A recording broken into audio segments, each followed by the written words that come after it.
Hello my fellow scientists. I want to talk today about two things. One is an update on the all-iron battery. So it's been a little while since I've updated the YouTubes on my progress here, and we've been doing reasonably well. We've tried a couple of different additives to the iron chemistry to increase the charge and discharge rate, and that's helping, and I'll get some technical details out eventually. Some of these are getting proprietary, so we'll share what we can. The other good news is that we have been working with a publisher to publish the final report, and so that's been submitted, and we're going to hear back from our peer reviewers soon, I hope, and I'll release the final published report to everybody. It's going to be open access, so there's not going to be any issues of paywalls or anything. It's just going to come out, and I'll make sure I get copies to everyone who is entitled thanks to the crowdfunding. Also on the iron battery, we have been doing long-term charge-discharge cycles. We're up to about 3,000 cycles with the iron battery, and it works quite well. There are some issues with evaporation in the really large cell. Plastic is not 100% impermeable to water molecules, and so it does slowly lose a bit of its water, which is not good for the cell. There are ways to overcome that, but we're still dealing with it.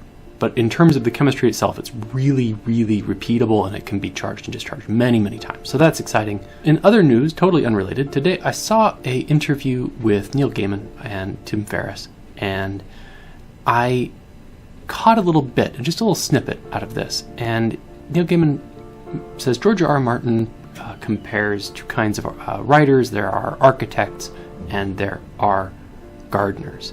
And Neil Gaiman prefers to be a gardener. And what he means by this is that he wants to see how a story evolves while he's writing it.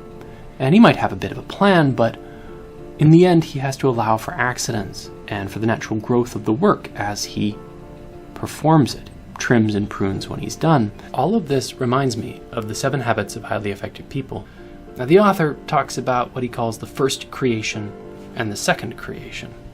He says, begin with the end in mind is based on the principle that all things are created twice. There's a mental or first creation and a physical or second creation. Take the construction of a home. You create it in every detail in the blueprint before you actually build the house. So in the first creation, you make some imagined construct, and in the second creation, it's a physical construct, the blueprint to the house or the script to the movie. Now, I think he's right a bit. Working hard on a badly designed project, or just the wrong project, is as bad as being lazy about the right project. It is important to take time to ask and evaluate the question, is this the right project? But I think he might have been thinking more like an architect than a gardener. That's probably his religion coming through.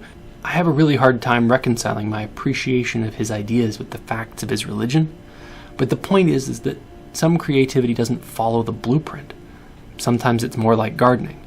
Less make a clear plan and execute, and more assemble the tools and play until something wonderful happens. Scientific funding is biased against that process, and maybe with good reason.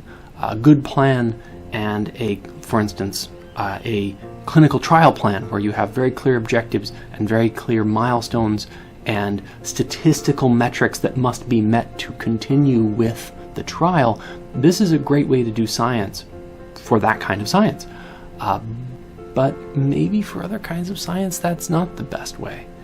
Should we be allowed that kind of creative license to just go into an unknown and see how things evolve? Is it okay to take that kind of risk, especially with the public's trust? I mean, the public's funding, the public facilities. That's a awesome responsibility, and maybe a plan is just morally required. So anyway, something to think about. Kind of strange parallels between the creative process in writing and creative process in science. If you like that kind of thing, do tune in every week. We are going to update on the iron battery and on the kinds of things that I find interesting right here in the Allen Lab.